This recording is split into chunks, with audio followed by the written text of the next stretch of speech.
un joven arrancado de su tierra desde muy temprano, llevado a un imperio extranjero donde todo a su alrededor era diferente. Nuevas leyes, nuevas costumbres, nuevos dioses. Allí, él podría haberse convertido en solo uno más, solo un nombre olvidado entre miles. Pero había algo que él se negaba a abandonar. Dentro de un imperio que controlaba naciones, él comenzó a ocupar lugares inesperados. Ante reyes, ante decisiones que cambiaban el destino de pueblos, ante misterios que nadie lograba explicar. Y esa elección lo colocaría en rumbo de colisión con el propio imperio. Enfrentaría a reyes. Interpretaría sueños. Vería a sus amigos ser lanzados al fuego. Y llegaría un momento en que él mismo tendría que enfrentar la muerte. Su nombre era Daniel. Y esta es la historia de alguien que atravesó reinos sin nunca llegar a formar parte de ellos.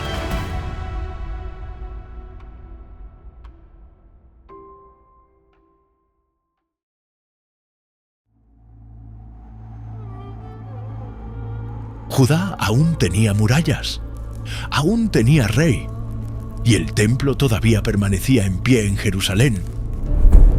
Pero la libertad ya no era la misma. El reino había sido sometido a Babilonia. Bajo el dominio de un imperio extranjero, se exigían tributos y las decisiones venían de lejos. Jerusalén continuaba en pie, pero ya no era libre. Fue en ese periodo que Nabucodonosor, rey de Babilonia, pasó por Jerusalén. La ciudad no fue destruida en aquel momento, pero fue subyugada. Y antes de regresar a su imperio, el rey tomó aquello que deseaba llevar consigo. Parte de los utensilios sagrados del templo fue retirada y transportada a Babilonia. Pero no fueron solo objetos los que se llevó. Nabucodonosor ordenó que algunos jóvenes de Judá fueran escogidos, capaces de ser entrenados para servir dentro de la corte babilónica. Entre aquellos jóvenes estaba Daniel. Aún muy joven, fue arrancado de su tierra y de todo lo que conocía. Jerusalén quedó atrás, el templo quedó atrás, y su propia familia también. No hubo elección, solo partida. El viaje hasta Babilonia era largo. Días se convirtieron en semanas. Cada paso lo llevaba más lejos de casa y más profundo en un mundo que no era el suyo.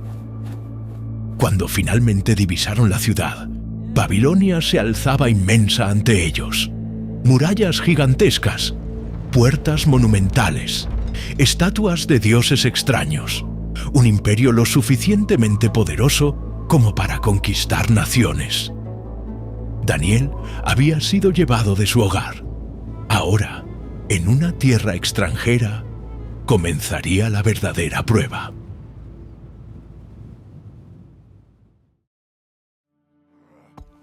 Al llegar a Babilonia, Daniel y los otros jóvenes no fueron puestos en prisiones ni en campos de trabajo. Fueron llevados dentro del palacio. El rey Nabucodonosor había ordenado que aquellos jóvenes de Judá fueran preparados para servir en la corte real. Muchachos inteligentes, instruidos, de buena apariencia, escogidos para ser entrenados durante años hasta volverse útiles al mismo imperio que había conquistado su tierra. Entre ellos estaban 3 que permanecerían al lado de Daniel: Hananías, Misael y Azarías, 4 jóvenes llevados de Judá. 4 jóvenes intentando entender el nuevo mundo en el que ahora vivían. El entrenamiento comenzó de inmediato. Aprenderían la lengua de Babilonia. Estudiarían su literatura, su ciencia, sus costumbres. Serían preparados para pensar, hablar y actuar como babilonios. Y entonces llegó el primer cambio. Sus nombres fueron alterados. Daniel recibió el nombre de Belsasar. Ananías pasó a llamarse Sadrac. Misael se convirtió en Mesac. Azarías recibió el nombre de Abed-Nego. No era solo un detalle administrativo, era un intento de borrar sus orígenes y vincularlos a los dioses de Babilonia. Pero el proceso no se detenía allí. Todos los días se servían comidas directamente de la mesa del rey, alimentos refinados, vino, lo mejor que el imperio podía ofrecer. Aquello se presentaba como un privilegio, un honor concedido solo a los escogidos de la corte. Pero Daniel percibió algo. Gran parte de aquella comida era consagrada a los dioses babilónicos antes de ser servida. Participar de aquellas comidas significaba, de cierta manera, participar también de rituales dedicados a divinidades extranjeras. Para muchos, aquello no habría tenido importancia. Estaban lejos de casa. Nadie en Judá lo vería. Nadie exigiría fidelidad allí. Pero Daniel pensaba diferente. En silencio, decidió que no se contaminaría. No haría escándalo. No provocaría conflicto. Pero tampoco renunciaría a lo que creía. Con respeto, se acercó al responsable de los jóvenes e hizo una petición. Permite que mis amigos y yo no nos alimentemos de la comida del rey ni de su vino. El hombre se alarmó. Fue mi señor el rey quien determinó lo que ustedes deben comer y beber. Si él percibe que ustedes están más débiles que los otros jóvenes, será mi cabeza la que esté en riesgo. Daniel escuchó, entendía el peligro. Entonces propuso algo sencillo. Solo pido una prueba. Durante 10 días, danos a mí y a mis amigos únicamente verduras y agua. Después compara nuestra apariencia con la de los otros jóvenes que comen de la comida del rey. Entonces decide según lo que veas. Era una petición arriesgada para todos. Aún así, el responsable aceptó. Los días pasaron, 10 días observados con atención, y al final de aquel periodo, algo inesperado se hizo evidente. Daniel, Sadrac, Mesac y Abed-Nego estaban más saludables, más fuertes y con mejor apariencia que todos los demás jóvenes que se alimentaban de la mesa real.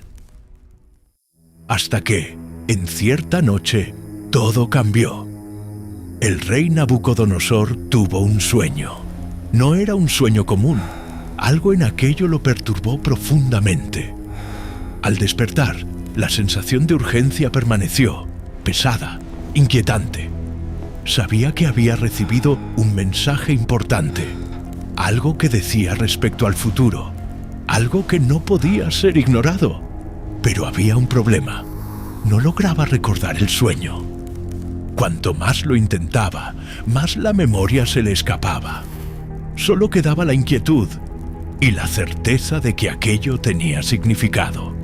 El tipo de significado que ningún rey podía darse el lujo de ignorar. A la mañana siguiente, Nabucodonosor convocó a todos los sabios de Babilonia. Magos, astrólogos, consejeros, intérpretes. Hombres entrenados para descifrar señales, explicar presagios y orientar decisiones reales.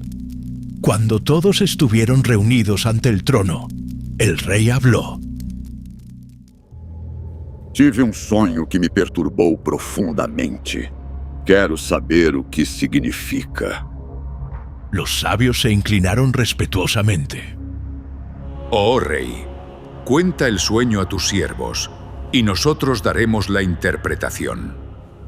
Pero el rey respondió de manera inesperada. No. Si realmente poseen sabiduría, entonces díganme primero cuál fue el sueño. Después denme la interpretación. El salón quedó en silencio. Ninguno de ellos esperaba aquello. Revelar el significado de un sueño era una cosa. Descubrir un sueño que ni el propio rey recordaba era algo completamente distinto. Intentaron argumentar. Oh rey, no existe hombre sobre la tierra capaz de hacer lo que el Señor pide. Cuente el sueño, y nosotros lo interpretaremos. Pero Nabucodonosor no cedió. Su mirada se endureció. Si no me dicen el sueño y su interpretación, todos serán ejecutados. Sus casas serán destruidas. Pero si revelan lo que soñé y lo que significa, recibirán honra, riquezas y posición en el reino. No era solo una petición, era una sentencia. Los sabios insistieron una vez más. Dijeron que aquello era imposible, que solo los dioses podrían revelar algo así, y que los dioses no habitan entre los hombres. Fue suficiente. La expresión del rey cambió. La irritación se convirtió en furia. Nabucodonosor no era un hombre acostumbrado a ser contradicho, mucho menos por aquellos que afirmaban poseer sabiduría y poder espiritual. Para él, si no podían entregar respuestas, eran inútiles. Y los hombres inútiles, en la corte de Babilonia, no tenían lugar. El decreto fue emitido. Todos los sabios de Babilonia debían ser ejecutados. Los guardias comenzaron a moverse. Las órdenes fueron transmitidas. La sentencia no era simbólica, se cumpliría. Entre los nombres incluidos en aquella orden estaba el de Daniel, sin haber sido consultado, sin siquiera saber de qué se trataba. Él y sus amigos estaban ahora bajo la misma condena, una decisión del rey, y de repente la muerte se había convertido en una posibilidad real. Si estás disfrutando del video, deja tu like y suscríbete al canal. Eso ayuda mucho a que el canal siga trayendo este tipo de historias y llegue a más personas que también disfrutan este contenido. Y aprovecha para contarme aquí en los comentarios qué te está pareciendo el video hasta ahora. Cuando Daniel supo del decreto, buscó al comandante responsable y preguntó qué había sucedido. Fue entonces cuando oyó acerca del sueño del rey y de la exigencia imposible. Si nadie revelaba el sueño y su interpretación, todos morirían. Daniel tomó una decisión inmediata. Pidió que lo llevaran ante el rey. Delante de Nabucodonosor, pidió solo una cosa: tiempo. Dijo que buscaría la respuesta. La petición fue aceptada y la ejecución fue suspendida por un corto periodo. Esa misma noche, Daniel volvió junto a sus 3 amigos, Sadrac, Mesac y Abednego, y les contó lo que estaba ocurriendo. Sus vidas dependían de algo que ningún hombre podía descubrir por sí mismo. Entonces oraron, pidieron que Dios revelara el misterio. Era la única esperanza. Durante la noche, la respuesta llegó. A la mañana siguiente, Daniel se presentó. Fue llevado ante el rey que había decretado la muerte de todos ellos. El salón estaba en silencio. Guardias, consejeros y oficiales observaban. La tensión era visible. Nabucodonosor lo miró directamente. Daniel respondió con calma. No atribuyó a sí mismo sabiduría alguna. Dijo que ningún hombre podía revelar aquello, pero que existe un Dios en los cielos que revela misterios. Y entonces comenzó a hablar. Una gran estatua, inmensa, impresionante.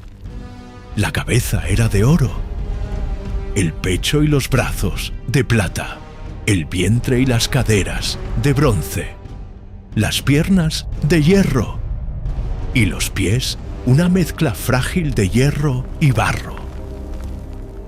Mientras el rey observaba la estatua en su sueño, una piedra se desprendía, no cortada por manos humanas, y golpeaba la base de la imagen.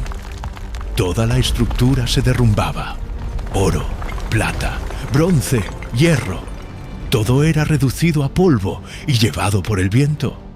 Pero la piedra permanecía, y entonces se convertía en una gran montaña, hasta llenar toda la tierra.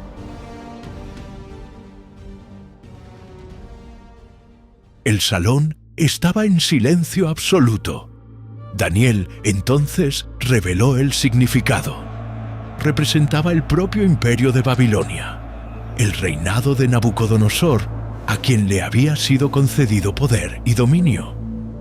Después de él, otros reinos surgirían, imperios fuertes, sucesivos, pero ninguno eterno. Todos pasarían. Por último, un reino sería establecido por Dios, un reino que no sería destruido, un reino que no pasaría a otro pueblo, un dominio que permanecería cuando todos los imperios humanos ya hubieran caído. Daniel habló con respeto, pero sin suavizar la verdad. Incluso el mayor de los reyes era solo parte de algo temporal. El silencio permaneció por algunos segundos. Entonces Nabucodonosor se levantó. Delante de toda la corte, el rey más poderoso de la tierra reconoció aquello que acababa de oír. No como palabra de un joven exiliado, sino como revelación de un Dios superior a todos los demás. Daniel fue honrado públicamente, recibió una posición elevada en el gobierno de Babilonia y pasó a tener autoridad sobre los sabios del reino. A petición suya, Sadrac, Mesac y Abednego también fueron colocados en posiciones de liderazgo. De extranjeros llevados cautivos, ahora ocupaban lugares dentro del propio imperio. Con el paso del tiempo, el poder de Nabucodonosor se consolidó aún más. Victorias, riquezas y dominio absoluto sobre diversas naciones reforzaban su autoridad y, como ocurría con muchos reyes antiguos, el poder comenzó a transformarse en exaltación personal. Fue entonces cuando el rey ordenó la construcción de una enorme estatua de oro. Alta, imponente, visible desde lejos, levantada en una llanura abierta de Babilonia. Luego convocó a autoridades de todas las regiones del imperio, gobernadores, consejeros, oficiales y administradores. Todos debían presentarse a la ceremonia de dedicación de la imagen. Cuando la multitud se reunió, la orden fue proclamada con claridad. Al sonido de los instrumentos, todos debían inclinarse y adorar la estatua. No importaba origen, posición o creencia. Quien se negara sería lanzado inmediatamente a un horno ardiente. La música comenzó. Uno a uno, oficiales y autoridades se inclinaron ante la imagen. Era una orden directa del rey. Nadie se atrevería a desobedecer. Casi nadie. Entre la multitud, 3 hombres permanecieron de pie. Sadrac, Mesac, Abednego. Ocupaban posiciones de autoridad dentro del imperio, pero en aquel momento eran solo 3 extranjeros rodeados por un mar de personas postradas. No hubo discurso, no hubo alarde, solo la negativa silenciosa a inclinarse. No pasó desapercibido. Algunos oficiales, que ya observaban a aquellos judíos con desconfianza, vieron allí la oportunidad perfecta. Rápidamente fueron al rey y denunciaron la desobediencia. Nabucodonosor mandó llamarlos de inmediato. Ante el trono, la tensión era evidente. El rey no estaba solo irritado, estaba ofendido. Aún así, concedió una última oportunidad. Cuando la música suene nuevamente, si ustedes se inclinan, todo quedará resuelto. Pero si no se inclinan, serán lanzados al horno ardiente. ¿Y qué Dios podrá librarlos de mis manos? La respuesta llegó sin vacilación. No discutieron, no suplicaron ni negociaron. Dijeron únicamente que el Dios a quien servían era capaz de librarlos del horno y de las manos del rey. Pero, aun si no los libraba, de todas formas no se inclinarían. La furia de Nabucodonosor fue inmediata. Ordenó que el horno se calentara mucho más de lo normal. Soldados fuertes fueron llamados para atarlos y conducirlos hacia las llamas. El calor era tan intenso que los propios soldados que los llevaron hasta la abertura murieron consumidos por el fuego. Sadrac, Mesac y Abednego fueron lanzados dentro del horno. Por algunos instantes, solo el sonido de las llamas dominaba el ambiente. Entonces el rey se levantó abruptamente, miró nuevamente hacia el interior del fuego y su semblante cambió.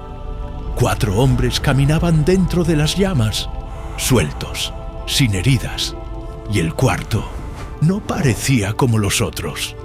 Nabucodonosor se acercó a la abertura y los llamó. Uno a uno salieron del horno delante de todos.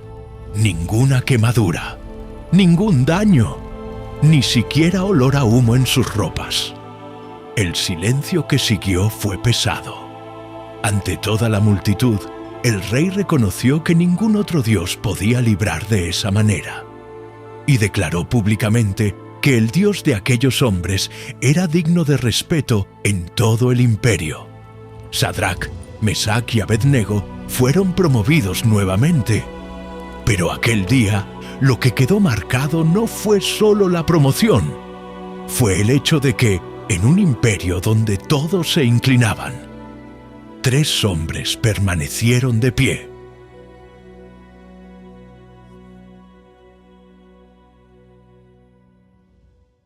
Si te gustó este video, por favor no olvides suscribirte y dejar un me gusta. Y mantente atento a nuestras próximas historias. ¡Hasta luego!